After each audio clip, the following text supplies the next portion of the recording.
Okay, so just most of you are probably on there, but just for the video, this evening I've pulled together just a few examples of some fairly common things that most people will want to do to an image. And just some different techniques on how you can use them using some different tools. So typically the tools that I'm going to look at this evening are Lightroom, Photoshop, because if you get Lightroom, you've probably got the bundle, so you've probably got Photoshop as well. And just for good measure, I've thrown in an example of Nik Collections. Nik Collections was free. I do have the free copy if anybody wants to have a play with that without buying it. It was owned by Google, or they bought it and then they gave it out for free, but they stopped doing any development on it. Fairly recently, it was acquired by a company called DxO from Google, and DxO have now been upgrading it and working on it and improving it, but they now charge for it. So I've got the full version because I really like it. I paid for that a little while ago, but I've got the old Google free copy if anybody's interested in, because it still works, and most of it's the same, but there are some nice enhancements. So Nik is a collection of various different kind of specialist tools. There's one that's focused on black and white. There's one focused on pre-sharpening, so straight out of camera, kind of doing an initial sharpen, which Lightroom does, but Nik does it better. There is a color one. So there's various different tools in the set, and I can show you some of those as we go through this evening. So firstly, I was just going to share, so we're in Lightroom at the moment. I've selected just a few examples of recent-ish photos which we can use. So I've gone into the develop module here. This is Rockford Common a few mornings ago, or a week or so ago, at dawn. And one of the things that a lot of people like to do is to put a vignette onto an image. So I'm assuming everybody knows what a vignette is. Does anybody not know what a vignette is? Okay, cool. That's good.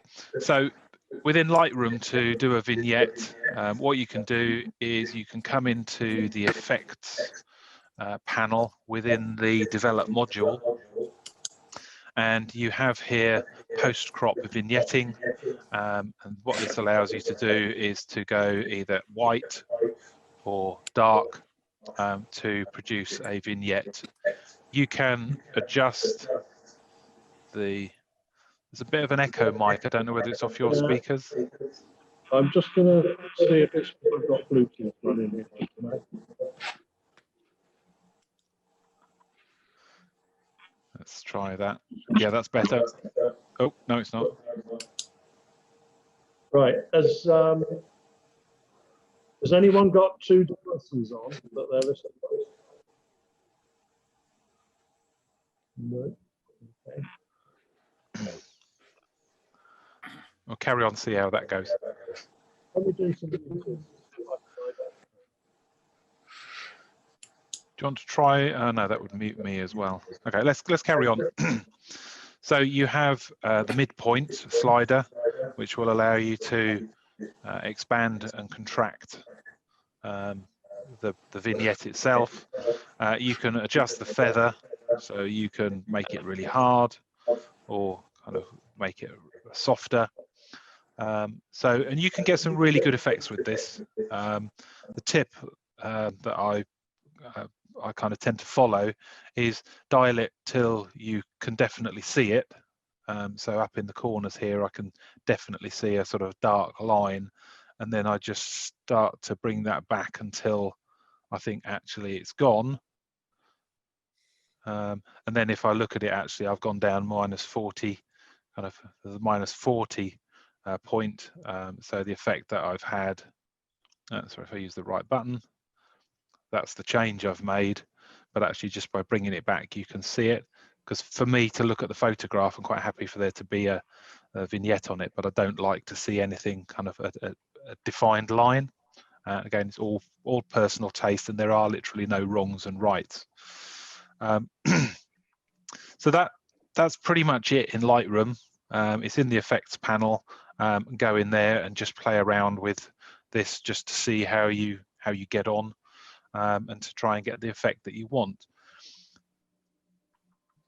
The only one challenge you've got with this is the vignette excuse me, is in the middle.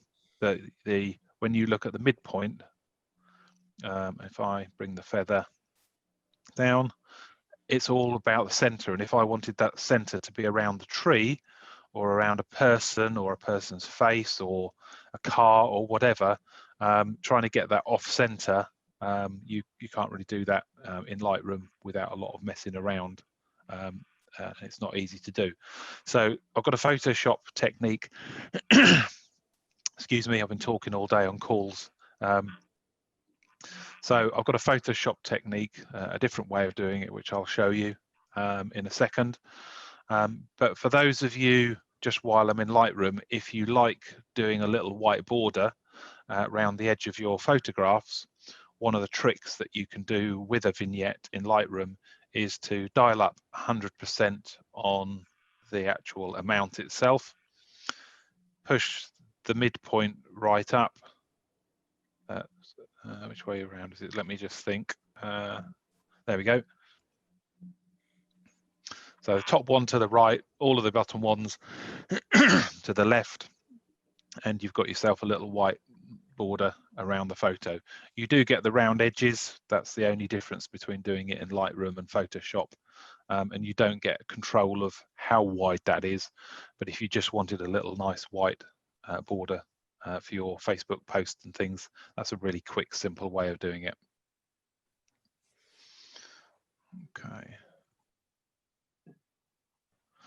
Okay, so that's a vignette in Lightroom.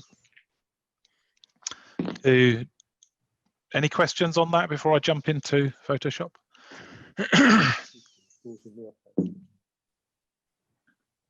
Nope, okay. So jumping into Photoshop.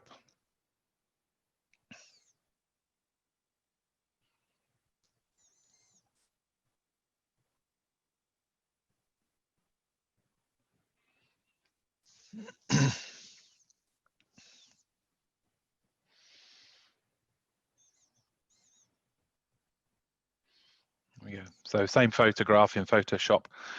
Going to come up with a similar effect, but in a slightly different way. So in Lightroom, what Lightroom's doing is putting on, if you like, an overlay, a black overlay, and you're adjusting the opacity of it so you can see through it. This effect achieves a similar technique, but in a more realistic way, by actually darkening the darks and within the using the image itself to darken itself, if that makes sense, rather than just sticking something over the top. So what we're going to do here is we're going to use the elliptical marquee tool, and oh, the echo's back. And I'm going to put that around the tree this time, so just to demonstrate that we can do it offset. And what I want to do is I want to inverse that. So what I'm going to do is go to selection and do inverse. So what that's now doing is that's picking everything outside of the circle rather than everything that was within the circle or the ellipse. Once I've done that, what I want to do is I want to create a new layer of everything that's selected. So now I've got the selection, what I can do is I can do Control J on the keyboard, and what that's now done is that's created a new layer which looks like that. Okay, and if you find that when you created it you had a hard edge to your selection, so let me just go back and do this again just to demonstrate that. So I'm going to put that onto there, I'm going to move it to the size I want.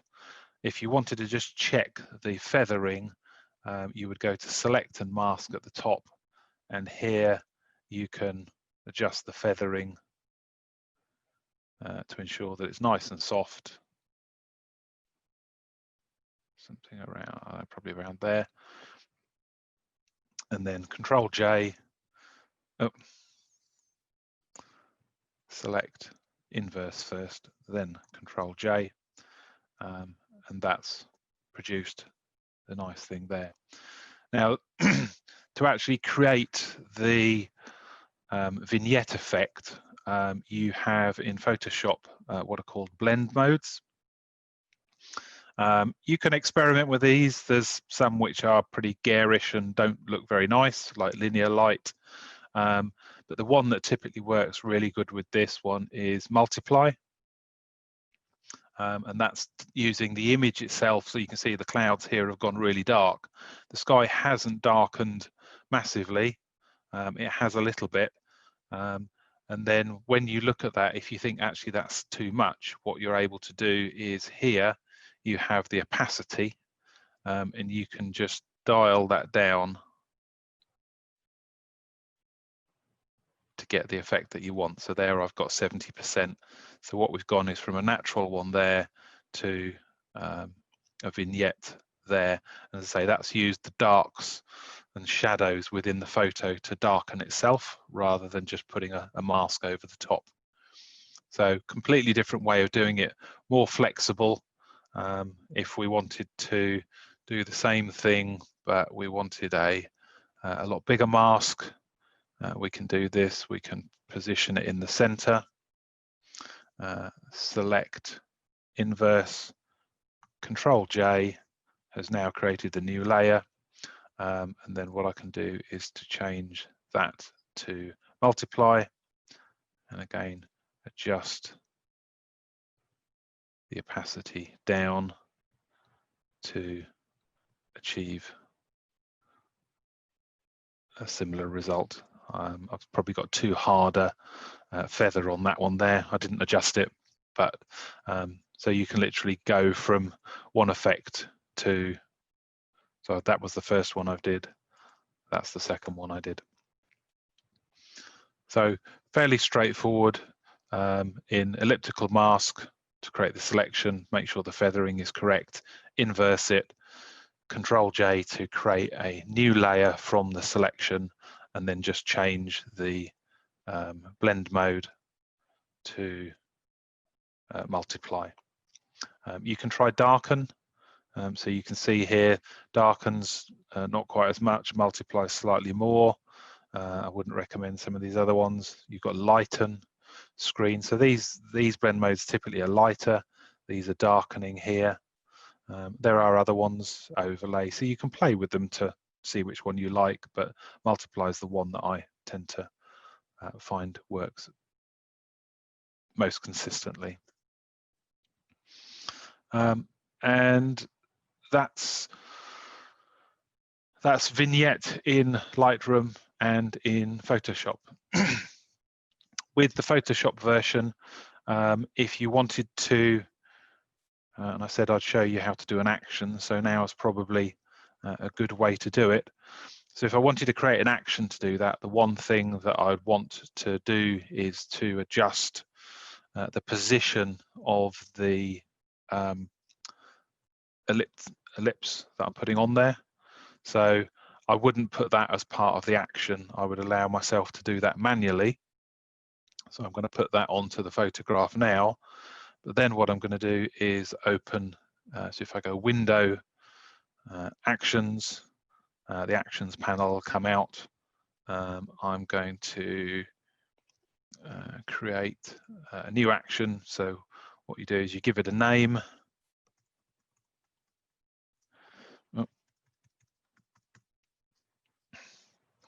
And then start to record. And because I've put that on there, now what I would want to do is to say,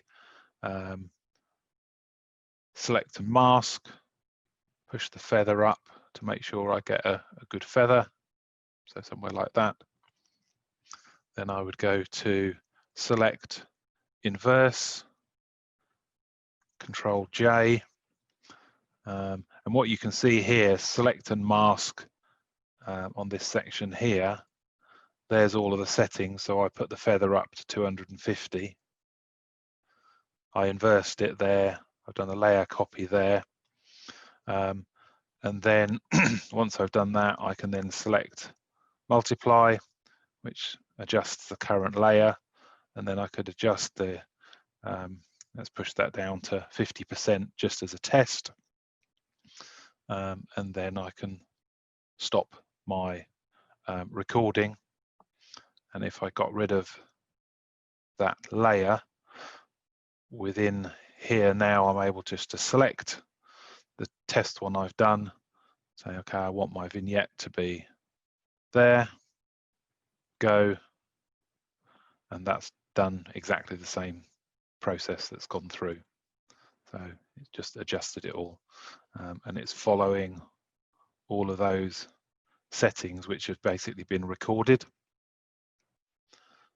So as long as you're doing consistent steps every single time, whether they're 2 steps or 100 steps, it will just follow exactly that same configuration. For the question, Mike, I think you asked earlier, if during that process you wanted it to pop a dialog box up, you would go into here, and against where you've got the ability to do it, you can turn that little button here on. And if I was to run that test again, it's not done it. If there was an option in there to enter a value, it would have popped a dialog box up. So if that was a blur value, it would have popped the dialog box and asked you what you want the value to be. And that's how you can control certain things in there. So you have to have a play around with it and try them, but that's the concept of creating an action. So it's just set record, do it, stop recording, play it back, test it, and if you need to tweak it, just delete it and recreate. I'm just going to clean that one up, get that one there. So that's the first one. So that's Vignette. Any questions?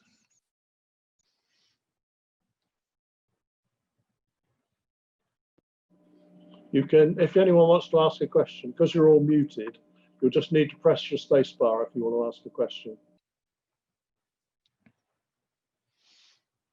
Okay. I think you're free of echoes now, aren't you, Andy? Yeah, no, it's great. Thank you, Mike. Okay, so I'm going to close that one down. So that's just 2 different ways of creating a vignette. The next one is white balance. So if I just go back to here, let me just find which one do I want to use for the white balance. I think I'll use this one for the white balance. So this was near Compton Abbas the other evening, a few weeks ago. Weatherman said it was going to be a terrible evening. I decided to go out, and I was glad I did, and I was the only one there. So getting the white balance has been one of my nemesis for a long time, trying to get it, watching lots of videos about trying to find the grey point and using pickers and all sorts of different things. So I'm going to show you 3 different ways of finding the white point. I tend to use the third one most of the time because I find it's really accurate a lot of the time. It does take a little bit more effort than the others, so depending on what I'm doing with the photo, if it's a quick Facebook share, I might just do it in Lightroom. But if I wanted to print it and put it on the wall, I might spend a little bit more time, and I might use the other techniques to do it. And again, no wrongs or rights. Every photo is everybody's personal choice. So white balance, we're in Lightroom, back again, coming into here to do the white balance. It's all done from the basic panel itself. And the key things around the sort of basic part of it is choosing the colors. So I'll put that back to faithful, which it should be. And this is your white balance here. So the most simple one is as shot, out of camera. Auto, the Lightroom's going to work out what it thinks the white balance should be, and I find quite a lot of the time it's reasonably good. It's not always brilliant. Sometimes you look at it and go, that's not quite right, but it's worth a go. Yep, I've got no viruses, thank you. And then you've got daylight, cloudy, shade, tungsten lighting. So depending on which ones of these you're selecting, it's using a predetermined temperature Kelvin setting, or you can obviously move these up and down as you want to try and find the white balance. So I'm going to go back to as shot. So those are sliders. That's all kind of visual. If you wanted to be a little bit more accurate in Lightroom, you've got what they call the selector or the dropper or pipette. Various people will call it different things. So you can pick on this, and what it wants you to do is it wants you to pick what was actually 50% mid-tone grey in your photograph. Now, if you've got a grey card and you can take a photo with the grey card and then take one without the grey card, it's really easy because you just use this pipette, you select the grey card, which you know is 50% grey, and your white balance will be sorted straight away, and it's nice and easy. They do a lot of that in, I believe, in portrait style photography. I do have one. I do tend to forget to use it sometimes in landscape, but I have got one. They're as cheap as chips. And you can get a black, white and a grey card all together. So you can pick on all three and it will work it all out for you. But in here, we didn't have a grey card, and we can then go and choose where we think mid-tone 50% grey was. If you notice in the top corner here, you can hide this panel, as we've seen on a previous one, or you can bring it out. In this instance, it's really good to have it out, particularly the navigator, because when you're using the pipette, when you're moving it around, you can see the navigator is giving you a preview of what the color is going to look like. So you can kind of move this around and go, actually, the fence was probably going to be a grey. You've got the target picker, which is the sort of box, the 5x5 box that you've got there, and so you can see exactly the pixels that you're going to pick, and it's the one in the middle with a tiny cross on, which you may or may not be able to see. So you can come in here and say, actually, I think 50% praise is going to be a bit darker. Going to kind of go somewhere about there, and that's now adjusted the white balance to what is probably a more accurate representation than the as shot, or when I was adjusting the temperature using the various auto said that's what it was, and actually using the picker, it's changed from that is auto to that, which is probably a more realistic white balance than the auto. So again, all down to kind of visual. So Lightroom's very powerful in that respect, but there is a little bit of trial and error in doing it. A trick to this is I tend to use the white balance picker when you're looking for a grey. What you're looking for is at the bottom, you're looking for red, green and blue to be all around 75, as near to 75 as possible. So when you're moving around on here, we're looking, I mean, they're 40, 48, 50, 52. So I probably want to be going somewhere else. And trying to find it can be quite time consuming. We can look down here, look a little bit in there, nope. So again, those are probably as close as I'm going to get. Maybe something up on the top here. No, probably about theirs, and that's probably about the nearest So again, that's adjusted it again very slightly. So 75, 75, 75 is what you want to try and aim for with the 3 RGB values at the bottom of the color picker, and that will go give you the most accurate you can find, but it's quite time consuming to try and do that. So if I revert back to the original, turn that off, what I'm going to do now is to jump into Photoshop.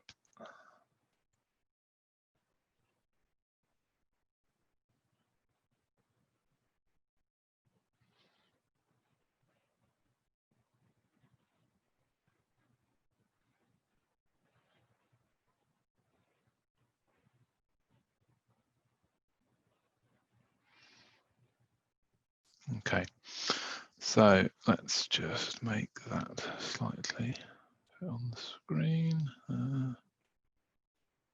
Okay, so what we're going to do is a slightly different way of doing this. So into Photoshop, and what we're going to do is to add a curves adjustment layer. So in the bottom right hand corner, sometimes there'll be a panel here, but I tend to use this one here. So just for that, it's the little kind of circle, the bottom right hand corner.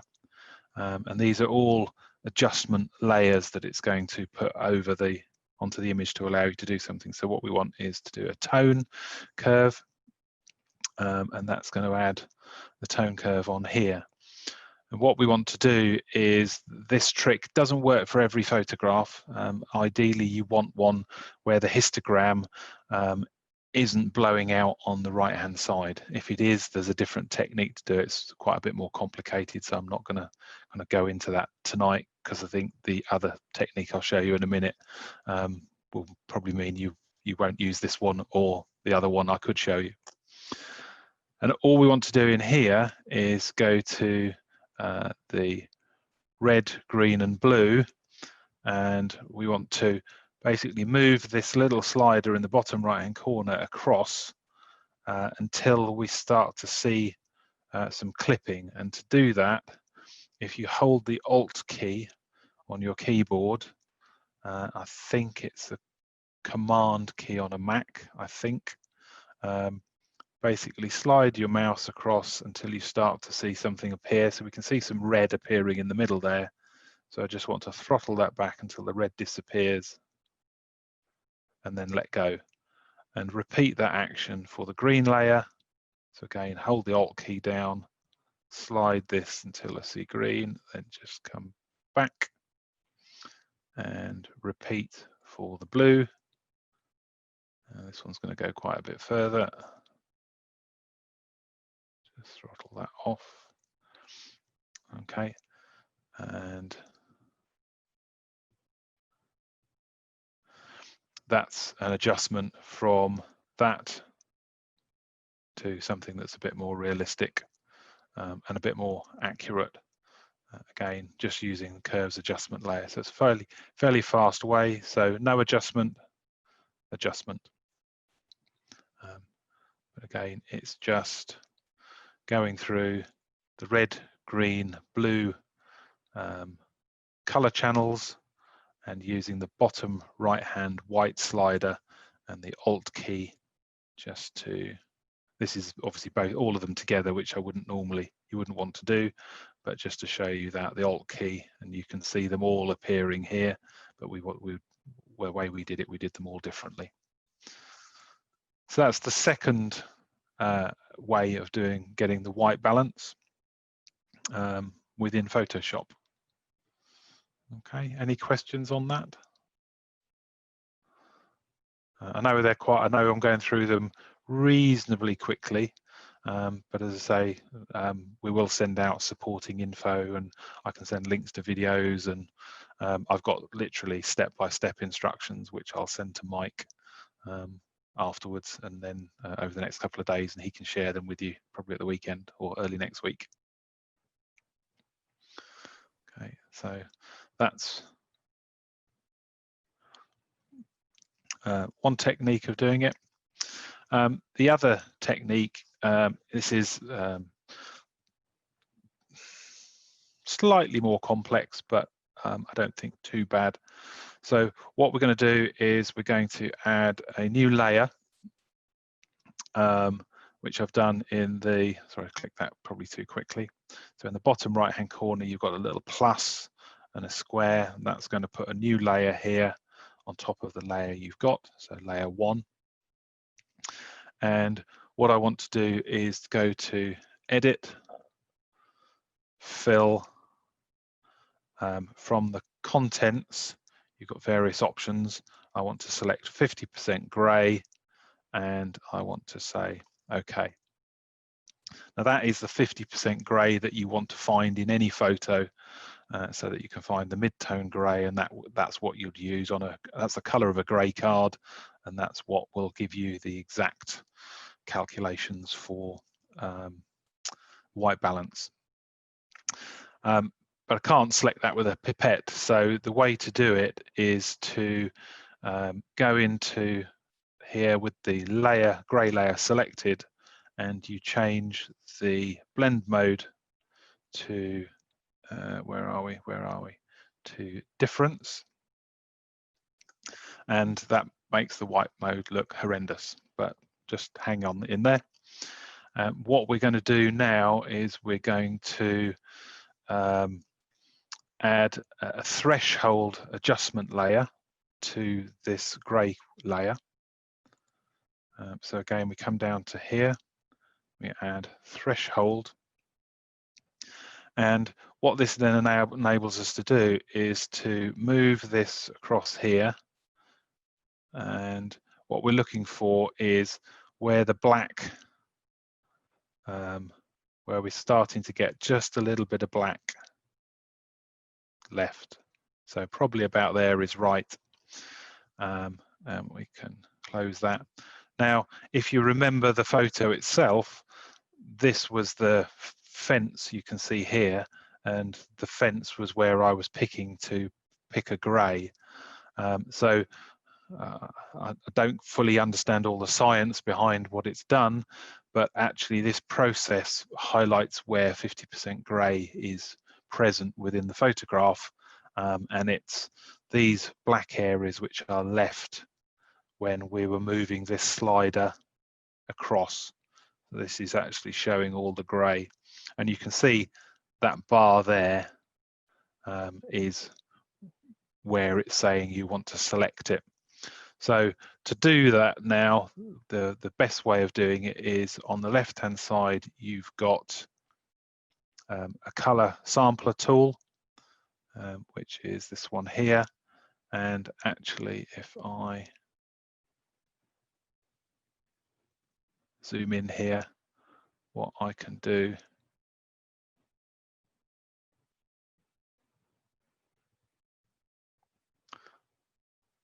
I can just put a point. Let me clear all those. Just put a point. I'm just going to put a point on it as a reference point, so I know exactly where to go and click. And I'll remove that point later. So I can now turn off those layers. That's where I want to go and pick now on the actual photograph itself. So I've put that on there. And what I then want to do is to come back to the original layer and put a curves adjustment layer on it, exactly like we did before. And rather than using the slider on the red, green, blue, you've got 3 pipettes on the left-hand side. Top one is the black point, bottom one is the white point, and the middle one is the grey point. Grey point is the most accurate, so we can select the grey point. We can select that tiny little point that we put in the middle there, and that's now done a really accurate curves adjustment layer on the actual photo itself. And if I just come back to fit full screen, that's the most accurate white point calculation I've found to date, which is adjusted from that to that by doing that calculation. These other layers that you've got here, we can bin those now because we don't need them. We just need the curves adjustment layer. But what we do need is that little point down here. We just need to go back to the pipette, and in the top left hand corner on the main menu bar, if you click clear all, that'll remove that point. So it's just off your photograph. Okay. That's very neat, Andy. So it's quite there's a few sort of steps to it, but just to kind of repeat. So new layer,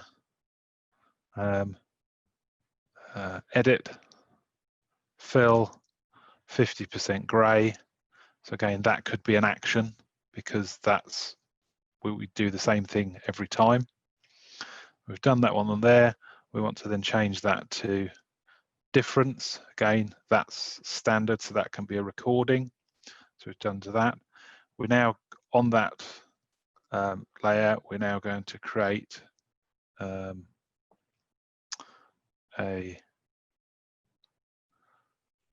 threshold adjustment, which is an action that you can create.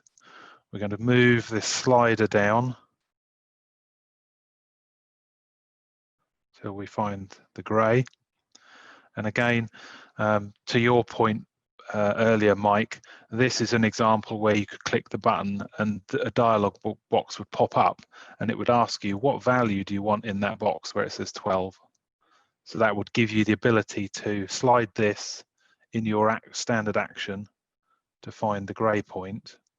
And then when you'd finished doing that, you would close the dialog box and the action would then carry on.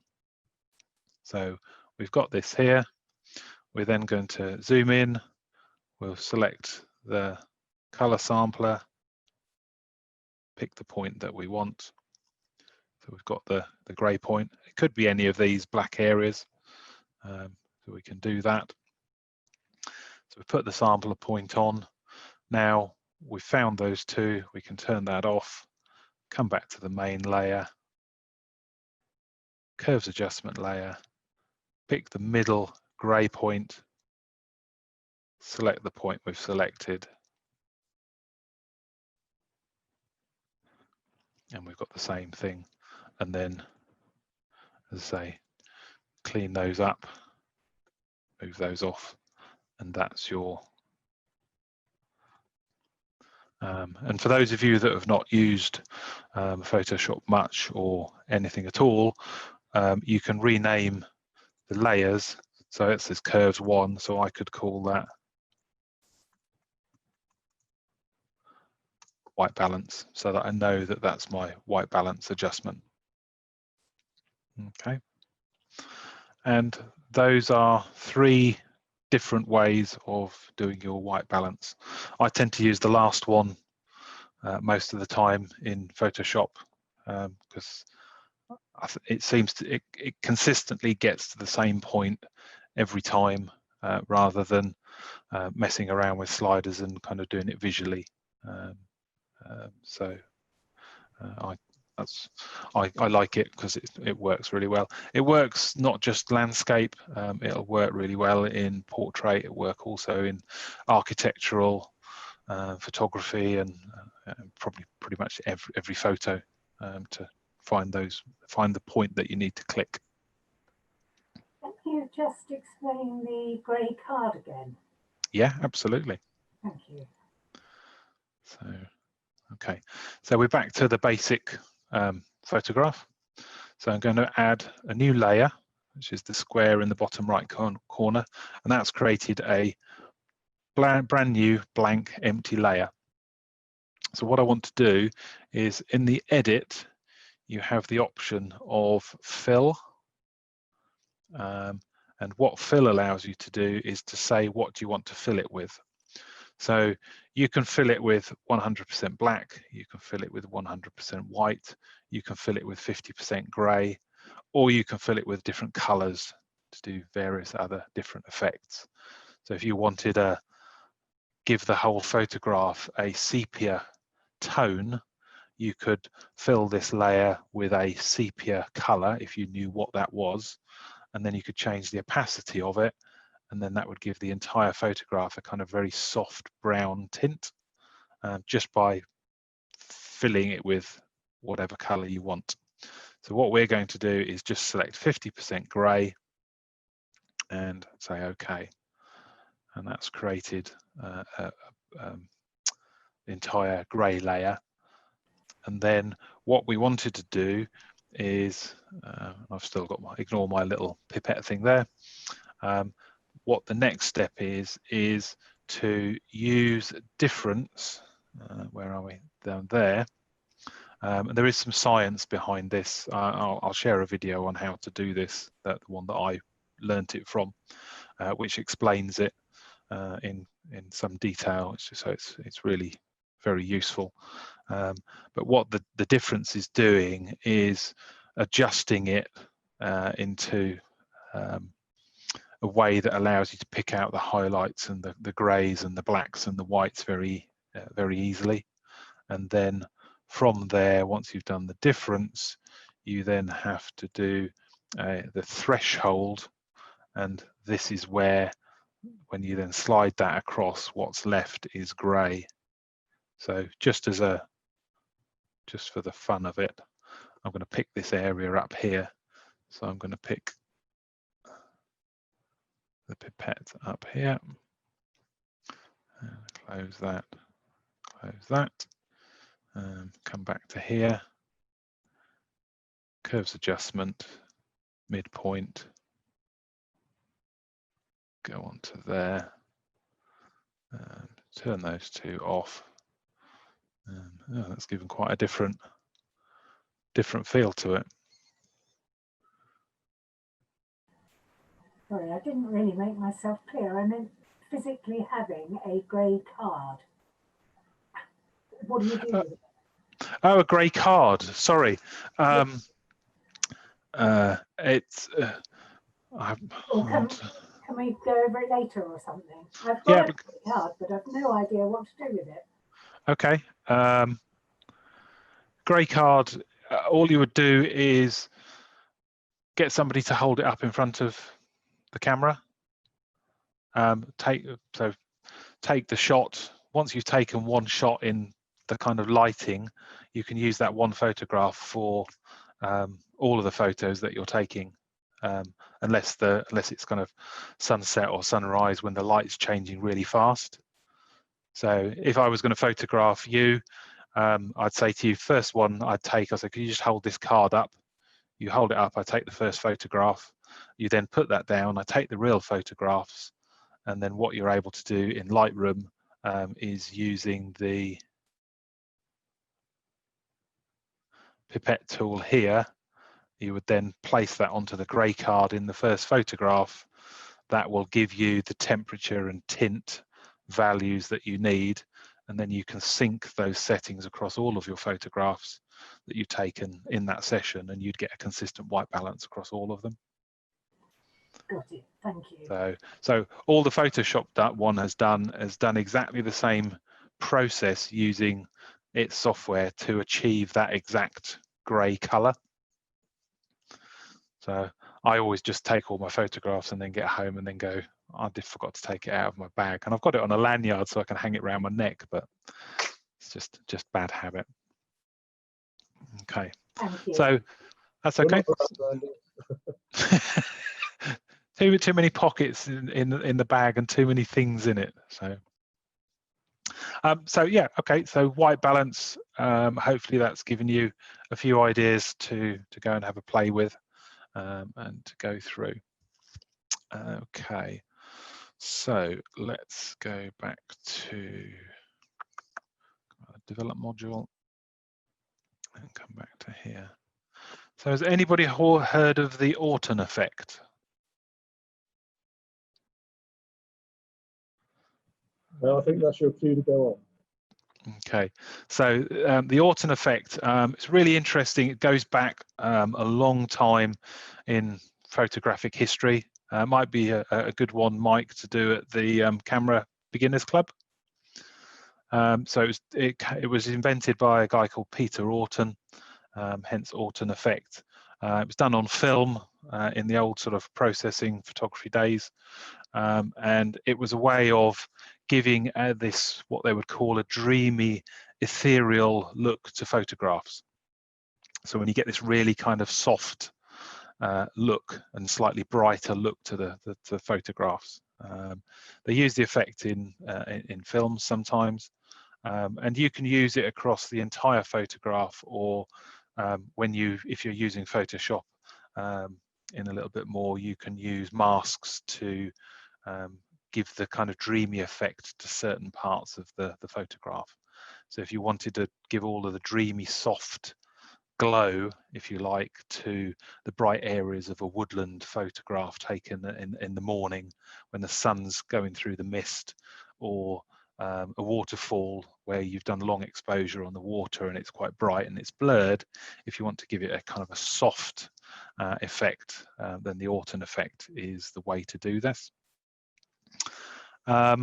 It's really it's a good thing to YouTube. There's lots of videos on it. YouTube. There's lots of different ways of doing it, from really very quick to quite sort of lengthy things. But I use it probably about 30% of my photos in some areas, just to give it a different effect. So just to kind of show you the Orton effect, let's pick this one again, probably because it's got a nice little bit of mist in here. We can do that. So is that probably, let me just, no, I'm going to do this one actually. This one here, probably quite a nice one to do it on. So there's a couple of different ways of doing it. So coming back to Lightroom, if you wanted to do it in Lightroom, there's a couple of simple techniques to it.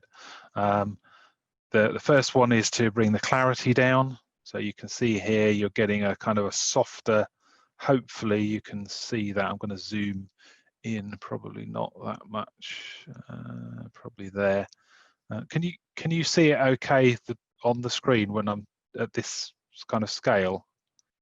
Can you see it getting softer? Yeah, a bit bigger would be nice. If I go to there,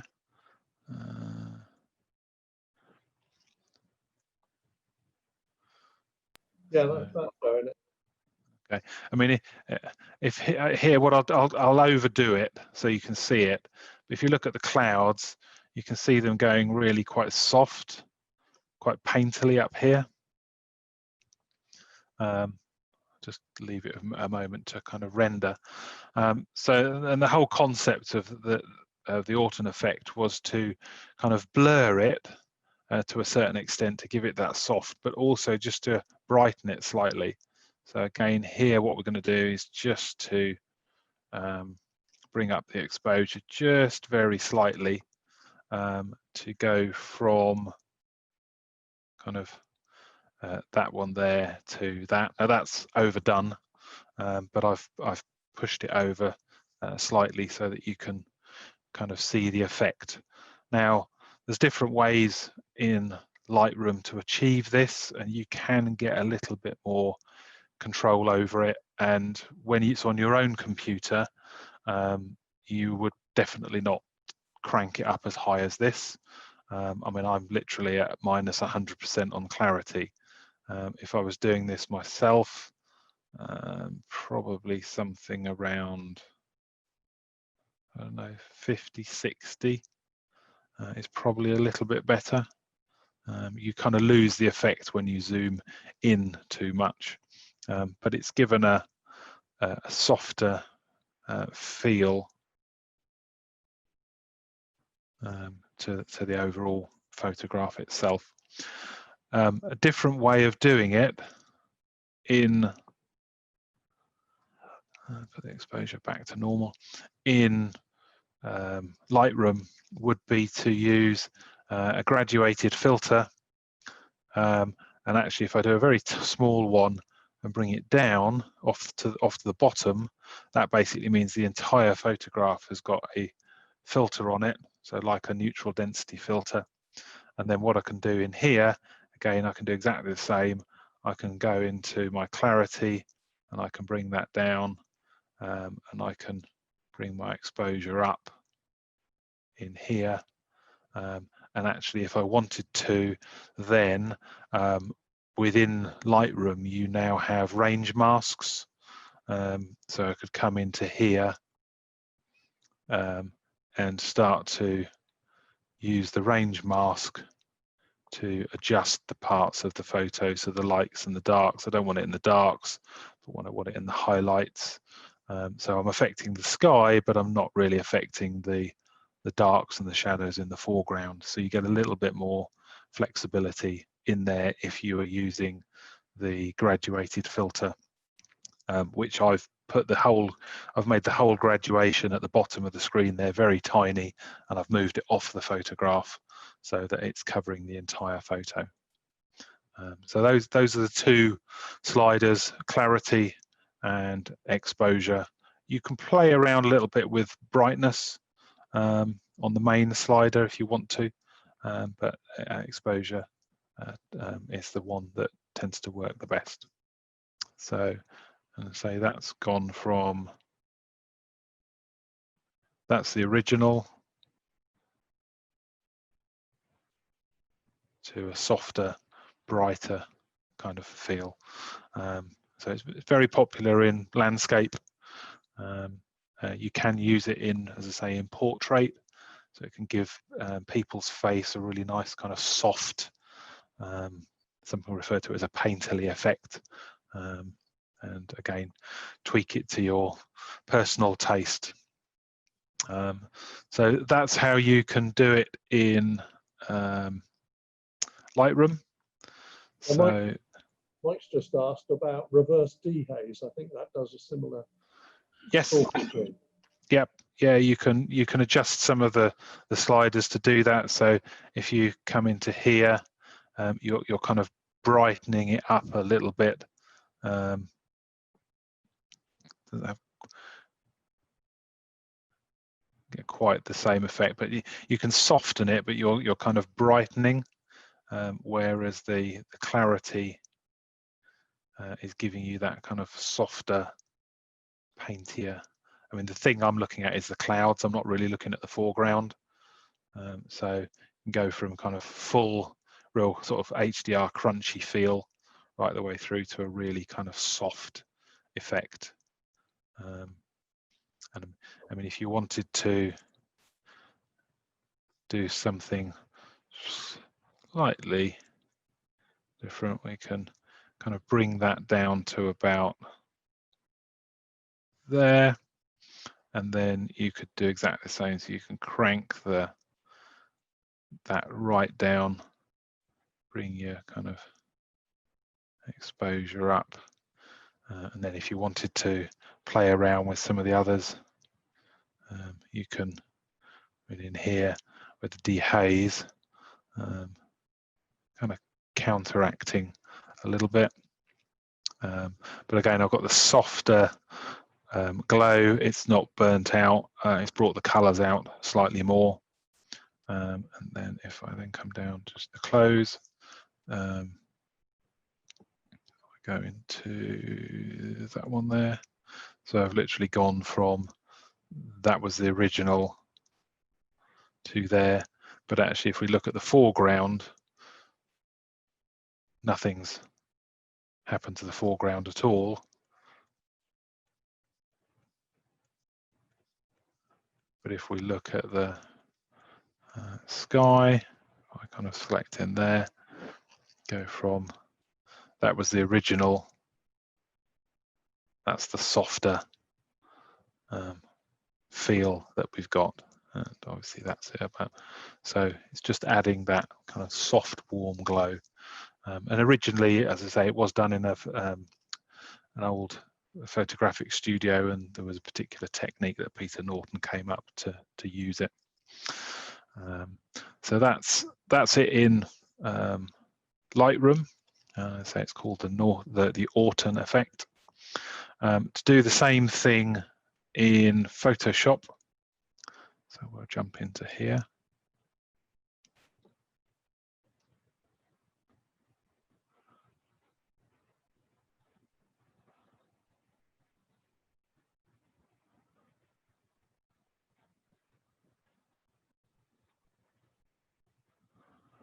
Dun, dun.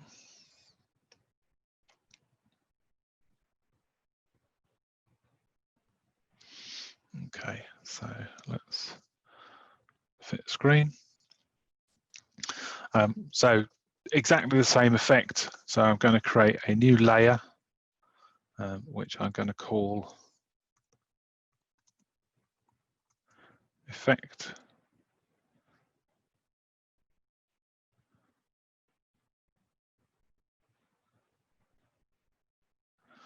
Just checking my notes.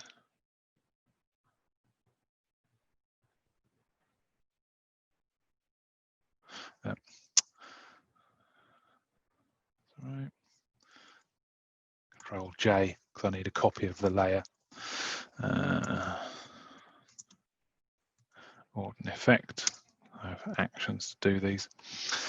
So we created the new layer.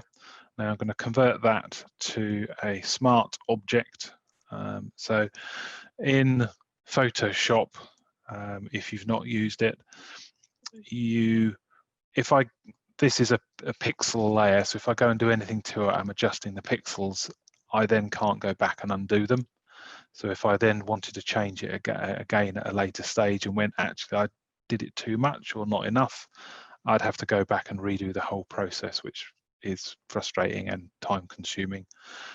So what you can do is you can convert this to what they call a smart object, and you can set your entire photograph as a smart object. It's put a very small icon in the bottom right hand corner just to tell you that that's a smart object, and any changes I make to this image through that layer, I can go back and adjust it later on without having to redo the entire process. And I could have 50 more layers on top of this, all based on the previous layer, which would be an absolute nightmare to recreate.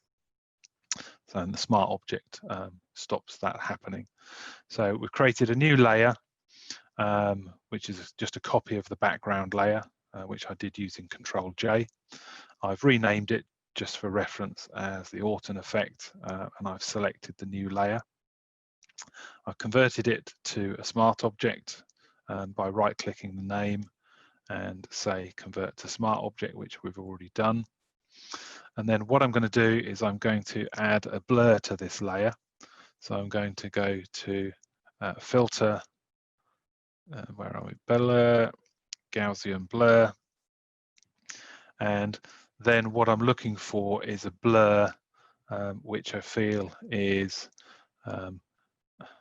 about the right level. So normally we're looking around the same percentage as your camera. So if you've got a 22 megapixel camera, which mine's 22.6, I think, I'm looking for a value about the same. Some people say it should be anything between 50% of that up to 100%. So for my 22 megapixel camera, they're saying anything between 11 and 22 would be the right level. Again, it's personal choice. You play with it. Once you've kind of found the right one for your camera, you probably never change those settings again unless you change camera. You'd kind of stick to those values. So I'm going to probably go up just a little bit just so that you can see it on screen. But hopefully you can see there that's nicely blurred with a value. And I'm going to say OK. And then what we can do is we come into the blend layer. I'm going to change the blend layer to soft light. And what that's done now is given a blur to clouds, and it's given a kind of a softer, if you're looking down here on the grass, again, it might be difficult to see. If I could turn that off, you can definitely see a sort of change in color and boost, but it's given a softer feel to the whole photograph. And if you wanted to change the value that we set, you can double click on the Gaussian blur here because it was a smart object, and then if you wanted to do more of a blur, you can push that up and do OK. It will re-render the photograph and you've got more of a blur to it.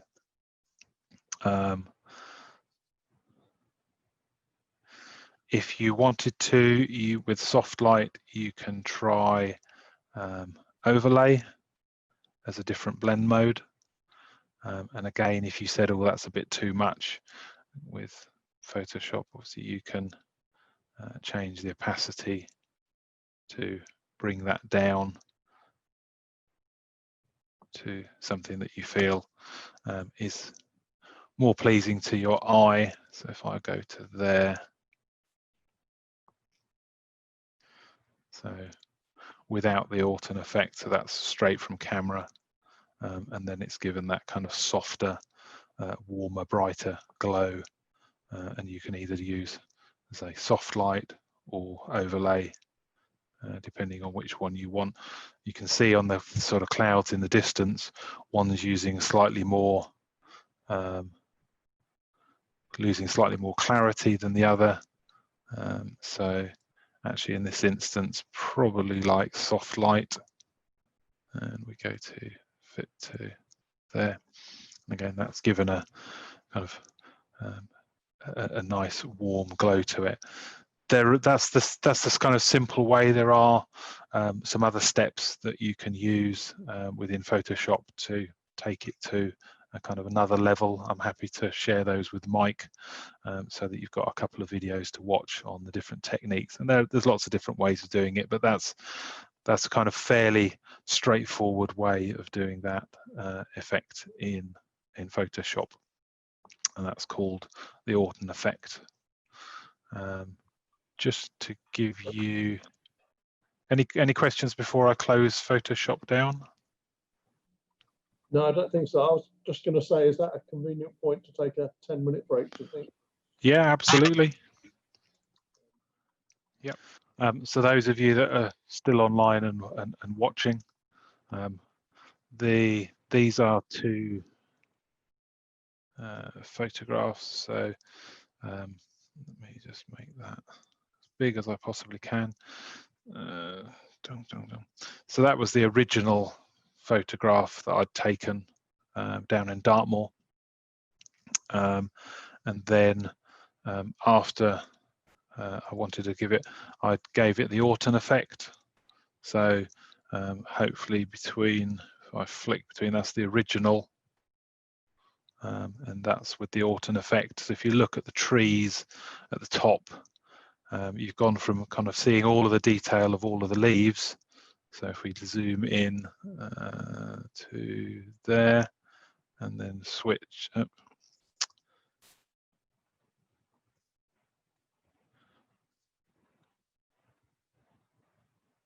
So that's all of the detail, and that's with the Autumn effect. So it's kind of softened all the trees and the leaves, and also the water.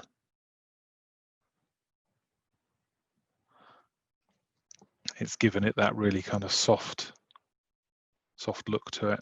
So you can still see, if I zoom right in, this little kind of wave there, it's still there. Oh, wrong way. So it's still here, but it's actually just giving it that kind of softer look. So it can kind of, I find some pictures it works really, really well. Other pictures, kind of, you just do it and go, yeah, it's not really done that much. Or, I mean, the one thing I didn't want on this photo is I didn't want it on this rock in the foreground, because for me that was the kind of main focal point of that. So when I did this one in Photoshop, I'd masked out any of the rocks here, so with this leaf sticking on it, all of those I'd taken out, so the autumn effect was applied to the water and to the top area of the photograph, but not the foreground bits, which are kind of all the bits that I don't want blurred. So even somebody's military dog tag there, so which I've not spotted before. But yeah, so again, just you can apply it to the whole photograph, and as I say, with some, if it didn't have the foreground interest, it would work very well. Woodland photographs work really well.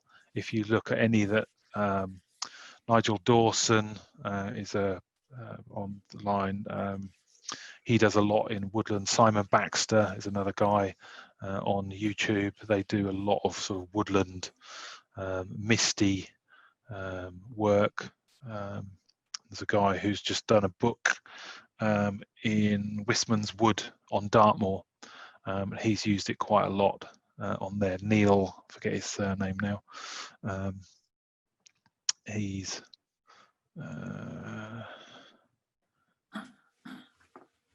what's his name?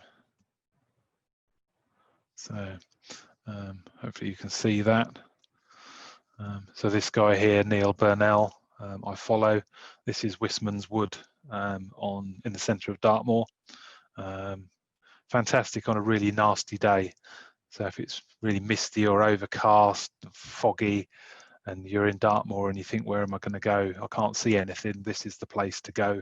There are other ones on Dartmoor like this. I've spent a lot of time trying to photograph it, and personally I find it's really difficult. Purely because there's so much going on in the wood with all the branches and trees, trying to get a kind of trying to find this really nice where that's obviously the main viewpoint, those branches in the middle, and the rest of it kind of lost. But again, he's used the autumn effect in here to give it this kind of Lord of the Rings ethereal, magical kind of feeling to it, rather than loads of really detail where you can see all the moss and things like this, especially with, I mean, these guys are using kind of 50 megapixel cameras, so they'll pick out the minutest detail, and actually you don't really want too much of that in this kind of photograph. So he's definitely one, if you're on any of the social media channels, Instagram, or I think I follow him on Facebook. He's really good photographer. He's quite open to taking questions and kind of comments. So I mean, these are some of the other ones that he's done in there. So I mean, sort of things like this on the right hand side there. Again, it's got that softer feeling. In here, he's definitely played around with the color tones or the white balance. So I mean, that one there has got a really kind of blue, cold feeling to it, to give you that, yeah, just to make you feel it's really sort of wintry. And again, that one there, he's got that sort of similar color palette to it. But once you've found the right one, you can apply it to all of them in Lightroom and apply the effect to it, and you can get that really kind of soft feeling.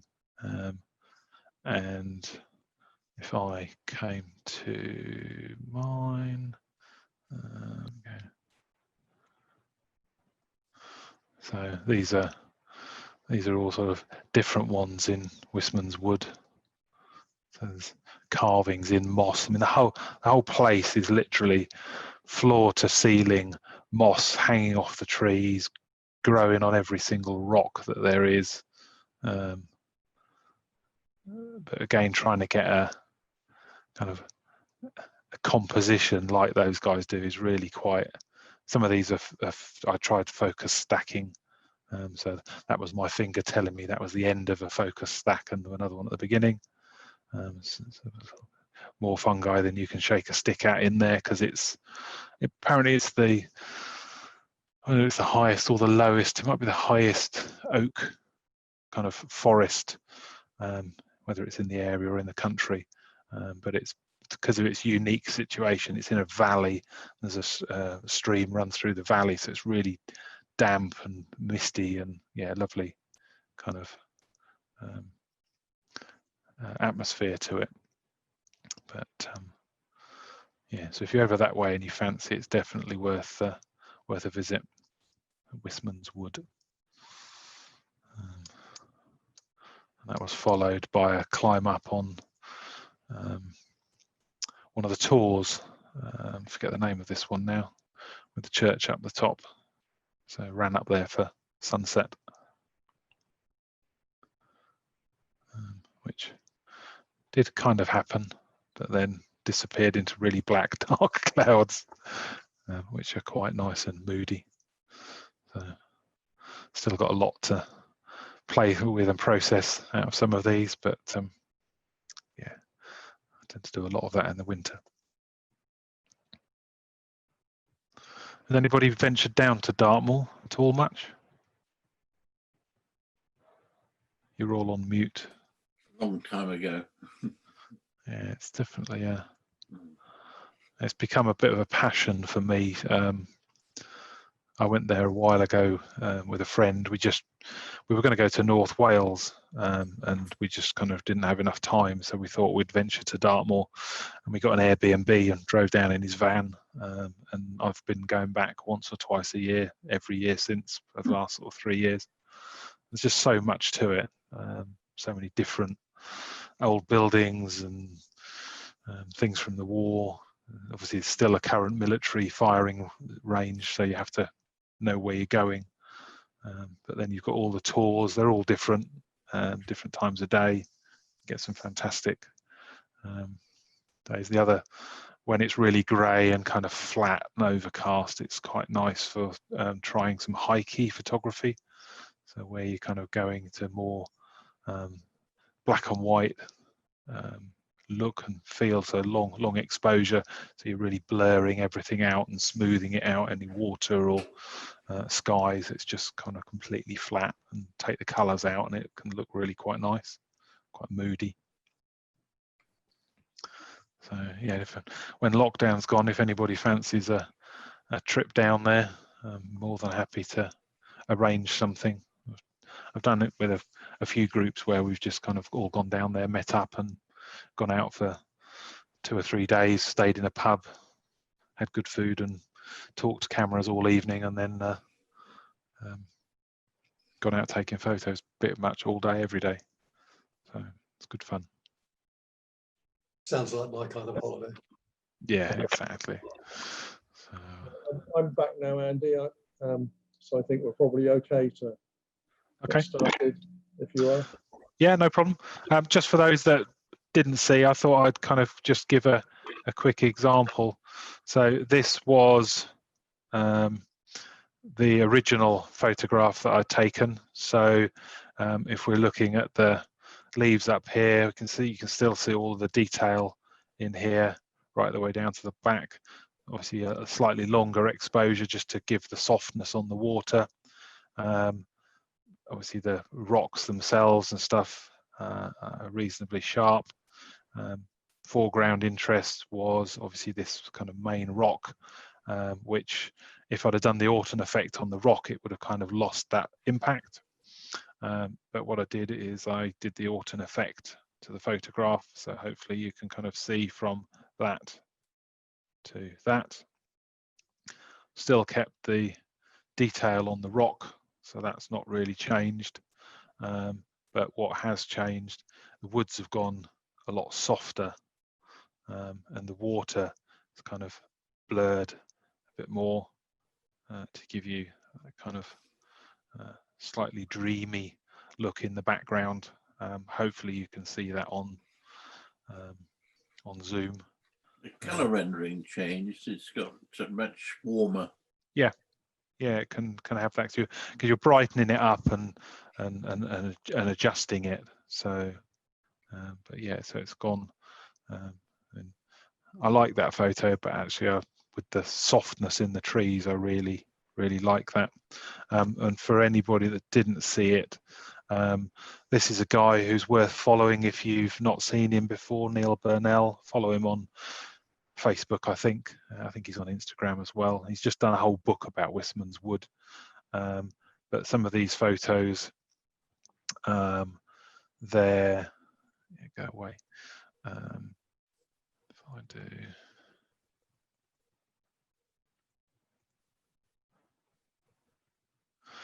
So here he's used the Orton effect on it just to soften it slightly. He's changed the color tone to give it a colder kind of, I was saying kind of Lord of the Rings, Hobbit type feel to it. And he's used that consistently across lots of photos. There's lots of them. But yeah, it's a wonderful place to go. And he's okay, and those woods look very similar to Exmoor. Yes. I go to Exmoor every Easter, and Horner Woods, when you get up in the hills, looks very much like that. Yeah, it's just they're all covered in moss. There's mushrooms and fungi everywhere, and yeah, it's like another world. But I find it quite difficult to get that kind of focal point because it's so busy. I'm used to kind of big open landscapes, and suddenly I'm surrounded by trees and branches everywhere, and there's usually a few other people in there, usually with tripods as well. So kind of working way through it, but yeah, it's definitely so yeah. It's a bit of an art form doing those woods because, as you say, it is all around you. Yes, yeah, it's quite intense, but I find it a really nice challenge. So yeah, there was just a couple of examples. So that was kind of the Orton effect. I'll send some links around as well. Peter Orton, if you just search on that on YouTube, or the Orton effect, you'll find loads of videos on how to do it, and it's very good. Okay, so we've just had lunch. We're all refreshed. Everybody's wide awake. So I'm going to go to probably the most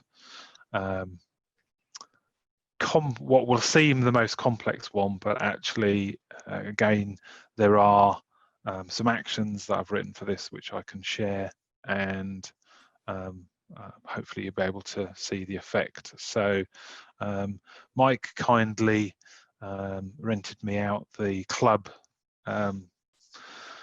studio lighting rig a while ago. So that's my boss.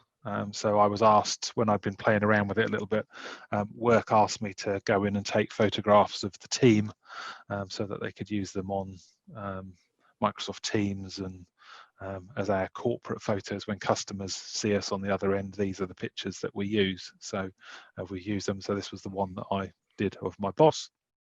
I haven't told him I'm using it, and nobody else is going to tell him, so that's good. He'll never find out. What do you do? It's a matter of interest. I work in the software industry. So companies that buy software, which is a lot of them, but the big ones, I help them make sure they don't buy too much software, but they buy enough that they're legal. So I get involved in audits. Biggest ones are kind of Oracle was £100 million fine, which we removed down to 2 million. So yeah, quite kind of interesting, complex, quite stressful at times. But yeah, I'm in and around software all the time, so I deal with Adobe quite a lot. They won't give me free software. Beep, beep, beep. But yeah, that's me. And that's my boss. So I've used Nick on this one, particularly when you're doing portrait photography. I've never used this with anything else. I believe you can use the technique with landscape. I'm not sure why I would use it, but I thought I'd share this with you because I always tend to do landscape, and I know some of you do other types of photos, so I want to kind of try and keep it a little bit balanced. And this is a technique. So when you see photographs in magazines and techniques, the skin always looks absolutely lovely and perfect. And how do they do that? This is a technique they call frequency separation. is the technical term for it. You can't do it in Lightroom. So this is a kind of Photoshop only technique. So I will open that in here, Photoshop. And basically what we're going to do is we're going to separate the texture of my boss Nick. We're going to separate the texture of his skin out, because we don't want to lose the texture of his skin. But what we do want to look for in the thing is kind of, oh, sorry, didn't press the spacebar quick enough. So sort of blotchiness. So he's got some kind of little blotches on the skin there. There's kind of some shadow in here. So what we wanted to do is to give him a kind of a more smoother model-like, if you like, texture. You can easily go way too far with this. So again, it's down to personal taste, and you can play with it. And I'm fairly sure you'll be able to see the effect on the screen. And with this one, as I share all the details, if anybody wants to do this, wants to go through it at a slower pace on a one-to-one, we're all at home. I'm more than happy to do something one evening with any of you. So just give me a shout. So what we're going to do is we've just got the main background layer. So what we're going to do is we're going to create a copy of the original layer. So that was Control J on the keyboard, and I'm going to rename that one for ease, so I know what I'm doing. I'm going to call that one Blur. I'm now going to take a copy of that layer again, and I'm going to rename that one Texture. Okay, so now I've got the background layer, a blur layer, and a texture layer. They're all exactly the same. There's no difference to any of these layers at all. So what we're going to do is we're going to turn off the texture layer just for the moment, and we're going to work on the blur layer. And what we want to do is on the blur layer, I want to go to Filter, Blur, Gaussian or Gaussian, however you want to pronounce it, so Gaussian blur.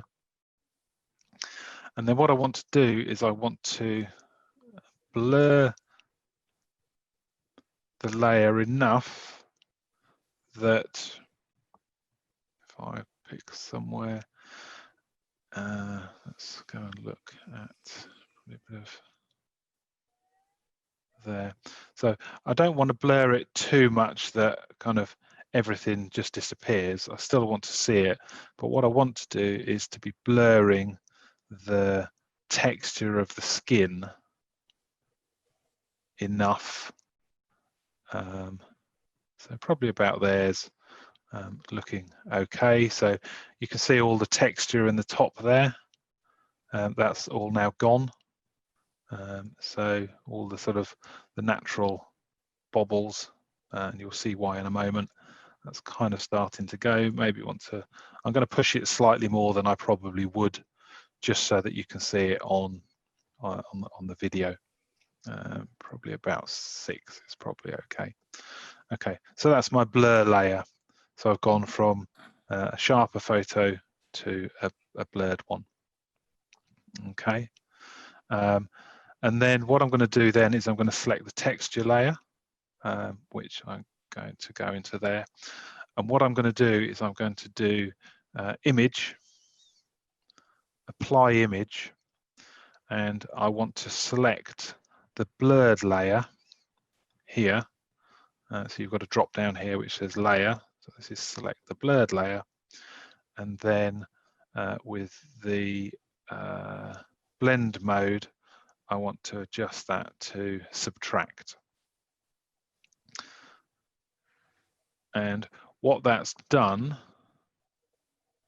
is that's basically given what looks like, and what basically in effect is what they call a high pass filter, and that is the texture that's in the skin. So you can see up here all of the bobbles that was on the skin, and actually now we've lifted them into a separate layer. To do that, there's a calculation that's needed, scale of 2, offset of 128. There's a mathematical reason for that. I don't know what it is. That's just the numbers that you use. Somebody's worked it out and that's what you use. So you never have to change those. And again, everything that we've done so far can all be recorded in an action. And I've got an action I can share with you to do this. So that has now created this kind of texture layer, which we've applied the image to. Done that, selected that, yeah. And then what we're going to do is we're going to change the blend mode of the texture layer to linear light. Okay, and just for purposes of this, I'm going to group those layers, and I'm going to call this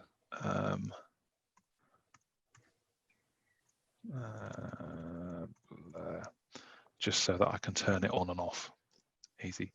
So now when I turn it on and off, amazingly nothing happens, because what we've done is we've separated the texture onto one layer and the blur onto another layer, and those two are sat on top of each other. And what that now enables us to do, if I come onto his face, probably about there, what we can do, we can select the blur layer, and now using the lasso tool, what we're able to do is to come in and draw a lasso on areas of skin. Now you can see I'm avoiding hair. Ooh, if I watch where I was drawing, and you don't have to be perfect because we can do that. And what I can then do is I can filter, blur, Gaussian blur, but what I'm going to do here is I'm going to push this up. So let's go to, I'm probably going to go to somewhere around, I'm pushing it more than I would do, but that's purely so that you can kind of see the difference. So what I'm going to do now is I'm going to just repeat that effect, filter, blur, Gaussian blur, keep the same effect, go onto here, draw around his eyes, okay, staying within his glasses, filter, blur, Gaussian blur, okay, do the same in here,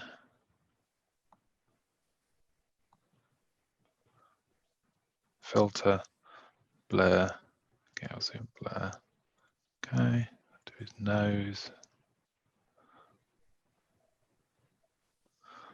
filter, blur, Gaussian blur. And you can adjust the amount of blur that you want in different areas if you wanted to. I mean, I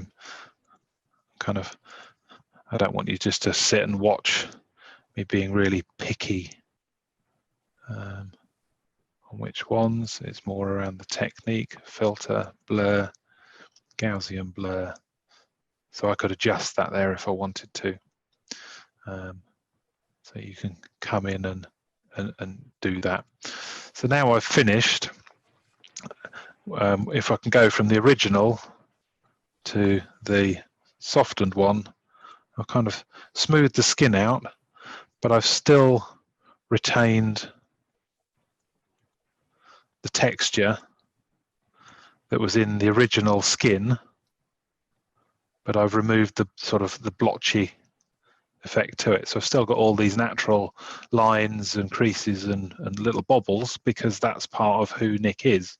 But some of this is to do, I mean, Might have been a skincare product, might have been a bump on the head, might have been a bruise, could have been all sorts of lighting, reflections, all sorts of things.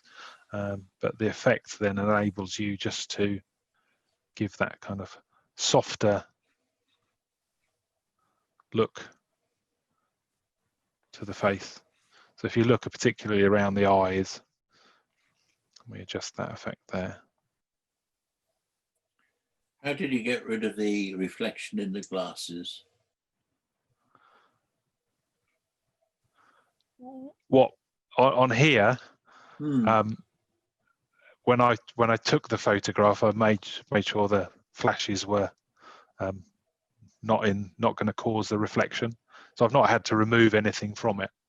Okay. It was the Michael, correct me, the flash box with the cone on it. If that was up and to the right-hand side, I think, when I took these photos. I took all the kit to the offices at work, and we'd set up a little office as a mini studio, and then everybody was coming in and sitting down. 2 minutes, took a load of photos, and then brought them away and kind of processed them. So yeah, that's a skin retouching technique, and again, you can increase or decrease the blur to suit your own needs. So just for demonstration purposes, if I was to go onto the blur layer here, kind of pick his skin again here, and you can go over it, over the same area multiple times if you want to. It's not an issue. Blur, Gaussian blur. I could kind of push that right up to kind of silly levels. I mean, you've got a kind of shading effect here because I've gone too far now. You can see around the top, but you can. You've still got that. You've still got the texture in the skin. You've not lost it, and that's the key trick to it, because what it's doing is it's keeping the texture, which is overlaid on top of the blur, and it's the blur that's smoothing out the tones of the skin and any kind of blemishes and things like that. And actually, if you wanted to do things, if you wanted to kind of do some work on here, you could actually do some work on the texture layer. So if there was a I'm not particularly good at doing let's just some of these things, but which one is the patch tool? Is it that one?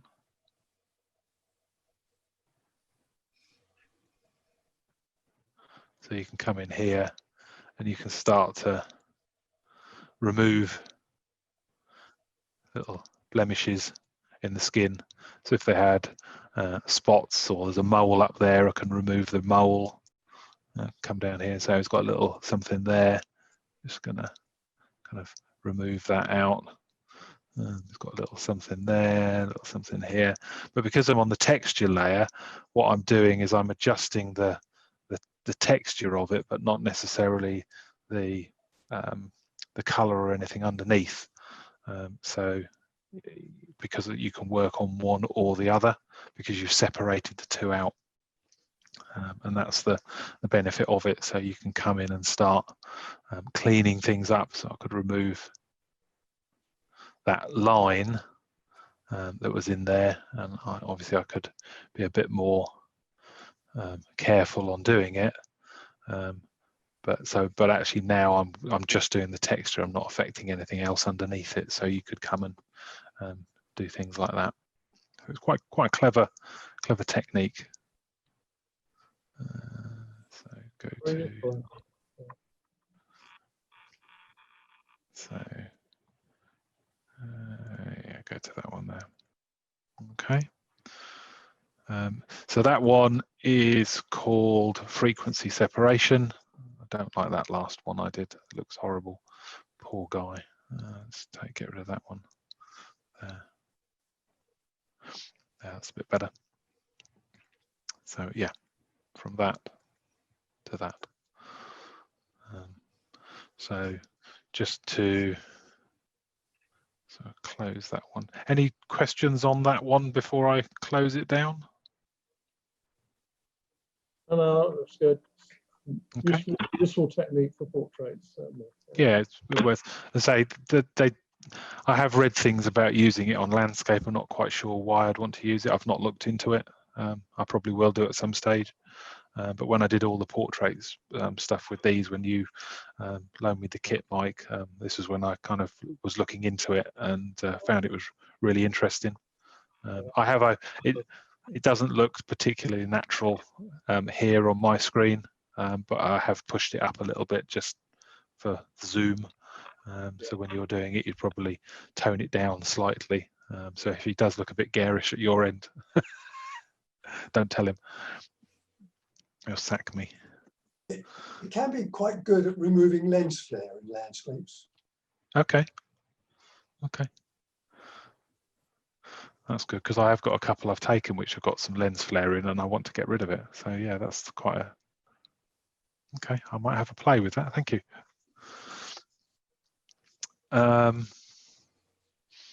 Okay, so that's that one there. I mean, just to show you, so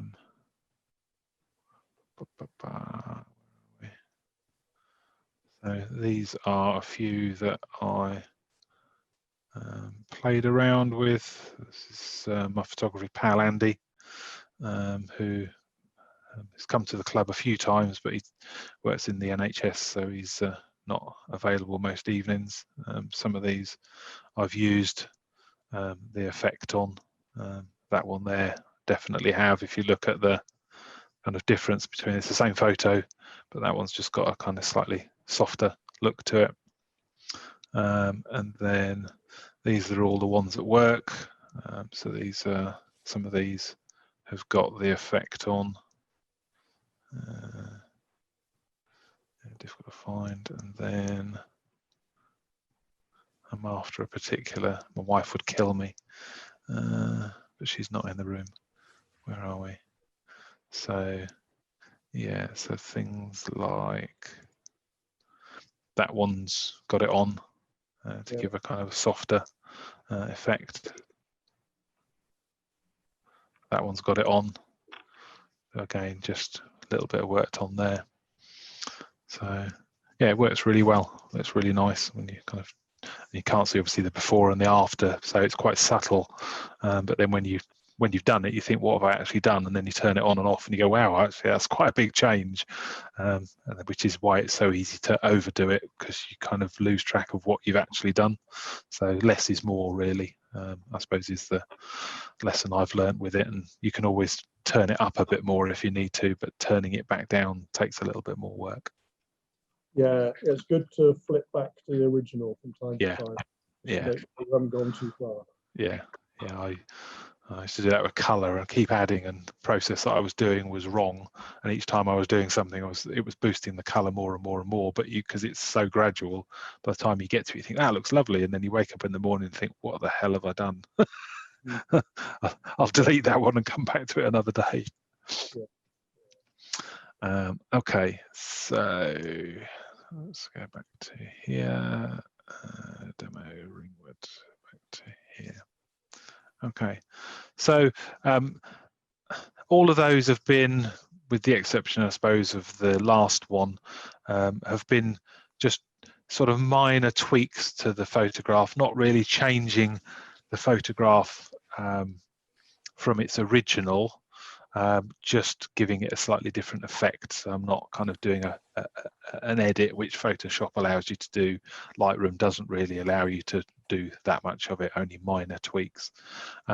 This last one is a bit of a cheat, but I have used it in a few occasions where I've gone out and I've got somewhere and I've this one here, for instance. So this photograph, it's on the north coast of Exmoor, called Valley of the Rocks. beautiful place, fantastic place. Have you been there, Mike?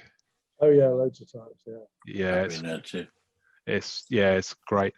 I worked it out and I thought, right, I need to be there for sunset, and it was looking like it was going to be really good. We were holidaying in the area, so my wife and the dogs with us, and I worked everything out perfectly. But what I didn't think about is there's a load of rocks. So the sun setting below the horizon is later than it drops behind the rocks. So of course I got there and it was just dipping over the top of the hill. It hadn't quite hit the horizon yet, but I couldn't see it, so I kind of missed it. I was lucky just to capture this last little bit of colour, but I was literally running up the road from the car park as it was all happening, thinking I should have been here half an hour earlier, but that's the nature of the game. So what I was going to do was to show you on a completely non-colour photograph to start with, a little trick using Nik collections. So what I'll do is I'll show you a little bit of what Nik has, and then I'll show you this technique just for if you wanted to give a little bit of colour to a photograph in a very natural way, you can do that. So Nik collections, I can share the free one. There's a paid for version. You install it, it plugs into Lightroom and Photoshop, so you don't have to open it directly. What you can do is you can right click on a photo, and when you say edit in, you get all of these options down here. So Silver FX Pro 2 is the black and white tool. Viveza is a color and kind of general editing tool. You've got pre and raw sharpener and output sharpener. So raw sharpener I find is really good. So when you, on most digital cameras, I forget the name they call it now, there's a filter which basically is on most cameras, the 5D, was it DSR or something? Anti-aliasing. Anti-alias, thank you. So it adds a slight blur to the photo. So some of the more expensive sort of professional ones have that removed, or something that counteracts it, and which gives you this fantastic sharpness. I've got the 5D, which Mark III, which doesn't have it. But what this enables you to do is to remove or to add that sharpness and to remove that effect. So if you were to go into Lightroom, when you do a normal edit, one of the things you would find is if you look at the details panel, I turn it off automatically, but Lightroom generally or always will have 25% sharpening added when you import, and that is to counteract this softness that a lot of cameras add. So that would be a default setting. Now when I import, I say remove that, because I find adding sharpness in something like the Nik pre-sharpener or in Photoshop gives a far more effective way of doing it than Lightroom. So I turn it off in here, but that's why Lightroom will automatically put 25% in your sharpening as default when you import into it, and it's to counteract that. So Nik has a raw pre-sharpener, which is for that, and then a separate output sharpener. So that's when you want to push it out for print or Photoshop, or not Photoshop, sorry, a photograph on the wall or something like that. The output sharpener will sharpen it depending on what output media and what size you want it to be, and it's really good at doing that. So you do that at the beginning and that one at the end. And then there's other tools in there, analog. We've got various different tools in here, define, which do different things. But what we're going to look at, I mean, if we go into here, just kind of give you an example. So this is the black and white editor. So it'll pop a window up, import the photo, it'll analyze it. Yeah, that's okay. And then what you have on, if I make this as big as I can, you'll have some various kind of presets that you can choose from to look at different effects. So you've got, and they're kind of grouped. So if you want the vintage ones, you can choose a vintage effect. So they're all kind of preset. And then you can use these as a starting point, and you can use the adjustments on the right hand side to do various different things to it. So if you wanted modern, so I mean, that's brought out loads of kind of texture in the sky. It's also brought out this nasty splodge on my sensor or film or something somewhere, dust spot. So yeah, you get presets you can choose. There's some custom ones, and then on the right hand side you get the ability to go and do all the different edits and adjust it to personal taste. And that's the kind of concept for Nik, but they have a specific tool for doing specific tasks rather than one kind of tool that does everything. So what we're going to look at today is to use one called Viveza 2.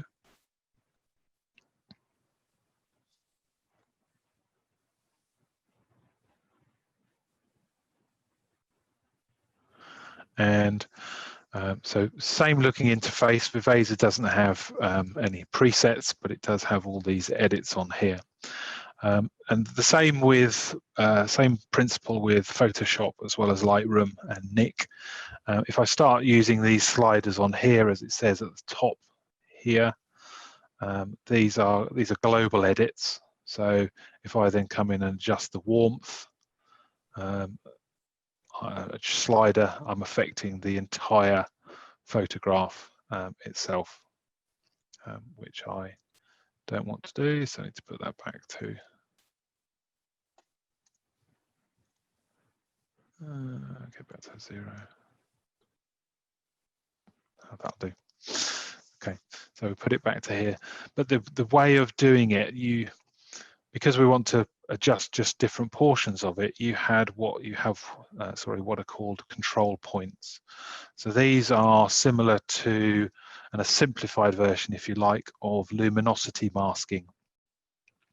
And luminosity masking is a technique of being able to make adjustments to a photograph based on the brightness of the image. So if you want to select the darks and brighten them, or you want to affect the brights in a cloud and start doing things to them, you can do. So what it allows you to do is, up in the top here, you've got add a control point, and then what you're able to do is to pick part of the cloud. Now what that's done, sorry, I'm pushing the wrong button. I'm holding the control key down, and you can see what it's picking. So the phrase here is white reveals, black conceals. So if I was to pick the foreground, then the areas that are white are what I'm going to be affecting. What's going to be what's black is not going to be affected. So if I wanted to change, let's say that area was bracken, and I wanted to make that bracken a slightly different color, I wanted to warm it as if the sun was on it, I can select that. So I want to delete that one and that one because I put one extra one on incorrectly. So what I want to do is I want to make this feel like it had a little bit of a sunset. So I'm going to look at the cloud, I'm going to look for the bright areas, which were typically where the sun was shining or would be, and I'm going to select that area there. I'm going to just see what it's going to affect. So that will do. And then what I'm going to do is I'm going to slightly warm up the color of that cloud. and I'm going to actually sort of counterintuitively, I'm going to remove some of the brightness, which will just boost the color just very slightly. Now I've done that, I can move that around and see whether the place that I picked has the best effect. If I drop it into here, it's having a different effect, but you can visually see the impact that's having. What you can also do is you can increase the size of it. So you can see the circle, I'm just doing that slowly, is getting bigger. And again, using the control, you can now see that it's even affecting that white cloud on the far left-hand side, but a lot less than it's affecting the cloud where the actual point is. But it's not affecting much of the foreground, but maybe a little bit of this area here, which actually, if the sun was shining on here, this part of the land would probably feel slightly warmer anyway. So, and again, just for kind of sheer fun, I'm going to just boost this up so you can kind of see pushing it a little bit to extremes. And if you wanted to put another control point in, if you wanted to, you could put another one up here, and actually you can start to boost that up. Now that doesn't feel particularly natural to me, but you can see I can move that over here. And the other trick you can do with this is if you just wanted those particular clouds there orange but not these, you can use this to go the other way, and it's actually acting as a negative control point, so one's counteracting the other. So I'm now stopping it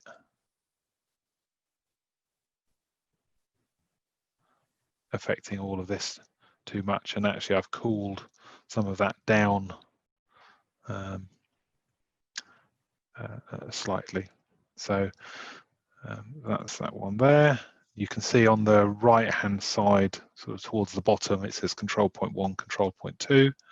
So if I went to control point 2, that's that one there. I say, well, I don't want that, I can delete it.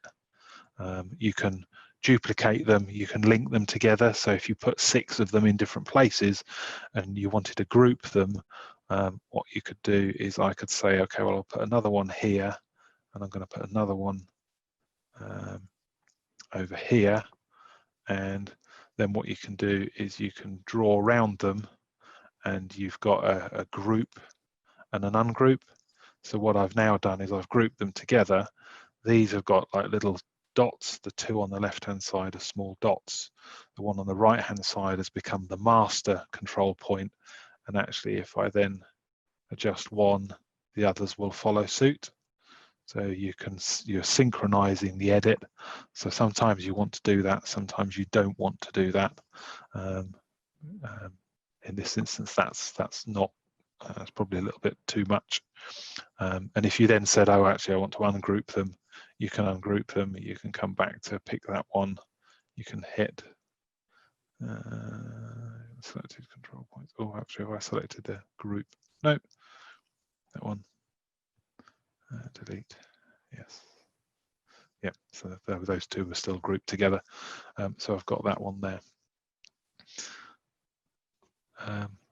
So that's a simple edit and an overview of one of the Nik Collections plugin. But this is, say, this is cheating reality and adding something in. So if I went back to my original one here and said, actually, I wanted a bit more color into this one, and actually, let's just do that. So I'm now in Lightroom. I don't have to go into Photoshop. I can come straight into Viveza, do exactly the same thing from Lightroom rather than Photoshop. And then add a control point Going to add the control point somewhere to the cloud. So let's just do this piece over here. Going to just see what it's picking up. That looks quite good. Warmth.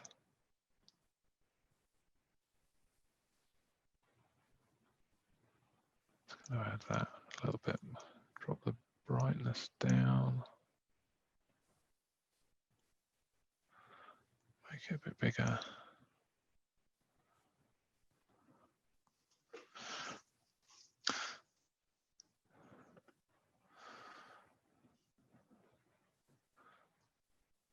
So there's the original, and then there's the slight tweak to the clouds. So I've just added that little bit of extra warmth to it very quickly there. And looking at that, I could actually go, actually what I want to do is to add something onto that bit of the horizon there. I want it to be quite specific. Do that bit of there, and then actually I want to really push that one up a bit. And what I'm going to do is I'm going to increase the red of it. I want a bit more magenta, so I'm going to reduce the green to bring the color in, and I want to punch it with some yellow. So I'm going to go to the blue and reduce the blue just to bring a bit of color in there. Now I've overcooked that for demonstration, but very quickly and quite naturally you're able just to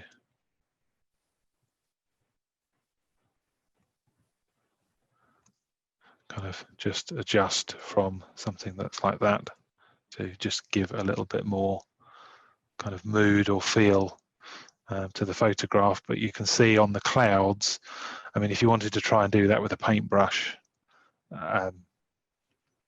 yeah, I wouldn't even want to attempt. But it gives a very quick way of doing a very kind of natural edit. As I say, you don't need Photoshop for it. It will work straight out of Lightroom as we are here. And then when you do save, that will just go straight back into Lightroom and give you another copy, which you can then work on in Lightroom. Or you can do these kind of tweaks right at the end if you wanted to, before you then export and sharpen out. I'll just look something up for Neville here, and it does work in Elements as well, apparently. Okay, fantastic. Okay. Yep. Well, I say, if you're happy to distribute it, Mike, I will give you the. Well, I'll have to work out how to give it to you because it's quite a large install file. But the NICFX, you can actually download the old version from DxO. Okay. They say they keep the unsupported version there, so we can probably do it just with the web link. Yeah, if it's still available, that's great. If it's not, or if they've got rid of it or whatever, I've got the Google one, which was free. It was a couple of weeks ago when I looked, so it probably okay. is. Yeah, superb. So yeah, so that's just a little kind of thing in here. I mean, if you wanted to go a little bit further on this, same principle. Pick a rock. Oh, what's it doing? Oh, it's because I'm in Zoom. Hang on. So if I wanted to add some warmth to the rock, kind of find the actual rock itself, bring the size down, again, add a bit more color to it. So basically here, your sliders, you've got brightness, contrast, saturation, structure, shadow, warmth, red, green, blue, and hue. You can simplify that down if you don't use all of it, or you get the full one here.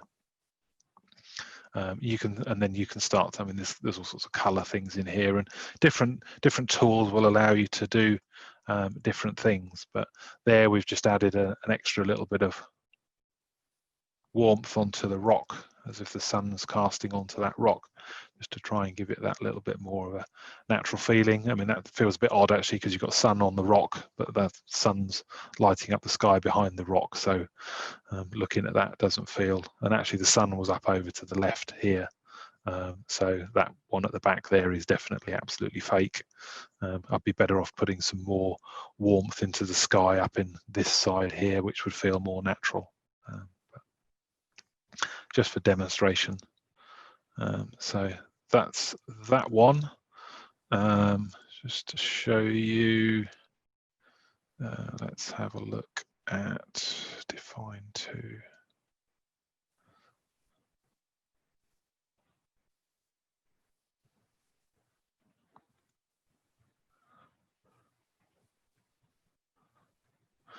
So this is noise reduction tool. So at the beginning we were talking about the AI noise reduction. This is, it's doing its stuff at the moment. This is basically for removing noise. If we go into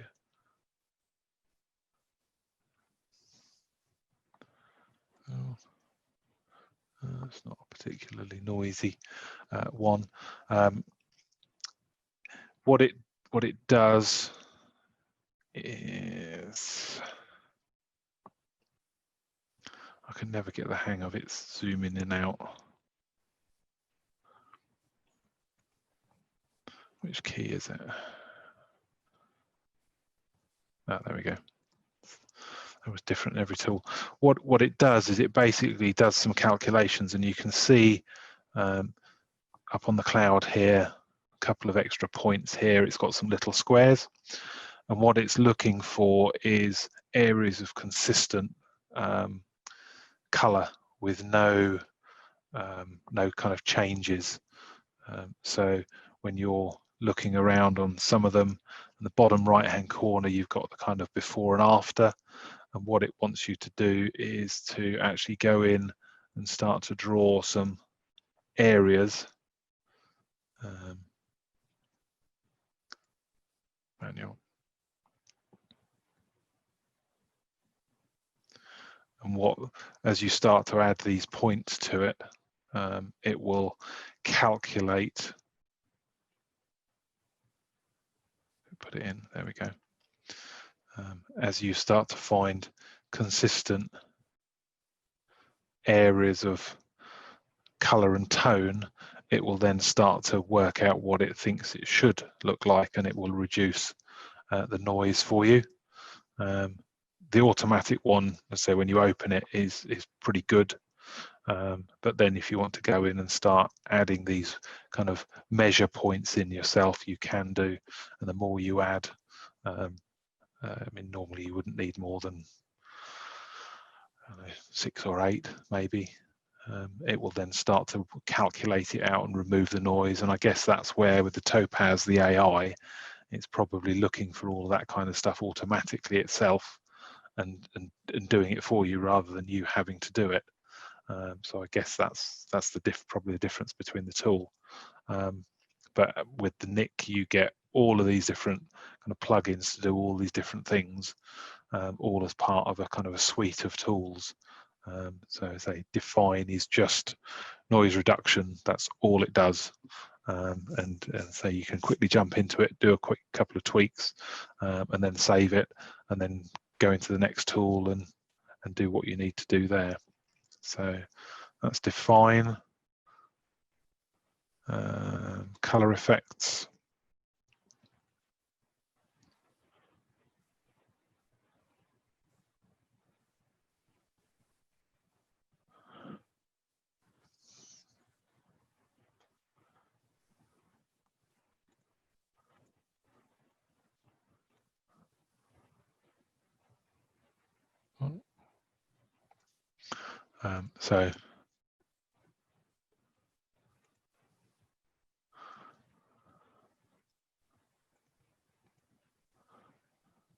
So different presets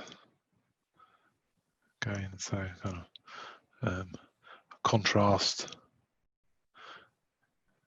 just different looks and feels that you can get. So if you liked a particular one and you wanted to use it across a set of photographs that you've done, so they all got the same look and feel, you can do it. If you wanted to create your own personal look and feel that you wanted to use for all your photographs, you could do that in Lightroom with a preset and create your own preset, or you can do it in here and to apply your own. So they come with a standard set of different ones. So again, that's quite soft mute. That's kind of a bit autumn effecty really on the clouds up there. And then on. Sorry, mine comes with named tools like brighten the center and darken the edges. You've got a set of precepts up at the side, haven't you? On the left? Yeah. Yeah, I've got the recipes. Ah, okay. I've got all of them here. I've got the filter library there. That's it. That's what I use. Yeah. So I was just in the. This is the full set, and they're kind of categorized into films, weddings, architecture. So if I went into, I don't know, nature, brilliance and warmth, got that one there. Fog, so you can add a foggy effect. If I wanted my high key kind of look and feel, you can, so it kind of mutes it. And you can add multiple ones to these. At the moment, this is kind of just doing this one here. I can then say add filter. That one then goes up, and then I could say actually add the midnight one to it as well. And now I've got a midnight and a high key and a soft focus and a duplex, and so I can turn these on and off as you want to. So you can add multiple ones to it and kind of overlay to it. And then obviously you want to get rid of some of them, you can just come in and remove the various bits. So these is the full library broken down into different categories or all, and you've got your favorites. So I don't use this one that much. And then you've got the recipes. So again, this is a new thing which comes with the DxO paid one, which I think this was a new piece. And then there's a history tab there. You can import your own recipes and people share them. So yeah, that's probably what you're seeing, Mike. This kind of that list there. I see that bit. Yeah. Yeah. I've never seen it. The other. Yeah, that one. Yeah, that's one of the the rest new of bits. it. Yeah. So yeah, so that's the color one. So again, yeah, you can come in, you can start playing around in here, you can select different colors. Most of them have control points again, so if you wanted to do something to the cloud, you can come on, you've got a control point here. So again, using is it doing it? It doesn't highlight in this one. You can start to move that around, and it's not showing it. I don't know why it's not. I don't know whether that's my screen or I don't use this particular color effects one at all. So I've not used it, but the principles of the control points are the same. If you're making an effect, you're affecting just that particular area there. So if you're changing the... Andy, can I just interrupt a minute? Yeah. What I forgot about is we got 10 o'clock curfew at the club, haven't we? So we need to... Right, well, I'm kind of I'm freelancing now, just showing the different tools. So that's everything I wanted to cover. So that was Nick Collections, but looking at Viveza 2, portrait retouching, which is called frequency separation, the Autumn Effect by Peter Norton, some white balance adjustments, and the basic sort of adding a vignette. Okay, that's great. Okay. So, Thank you, Andy. that's all right. You're welcome. Very informative, lots of information, and yeah, if you pop stuff over to me, we can put it together as a package. And send it all out. Yeah, I'll get that over to you sort of probably over the weekend. Yeah, that's fine. Well, I'm away tomorrow anyway, so okay. I've got a busy week. So fantastic. don't expect anything till after the weekend, folks, and we'll have the recording up and everything. So yeah, sorry to rush at the end there, Andy, but thanks for no problem. your expertise. Much appreciated. Yeah, no worries. Thanks very much, everyone. Cheers, Take care. Be safe. Yeah, Thank thanks you. all. Thank you. Thanks. Bye. Bye.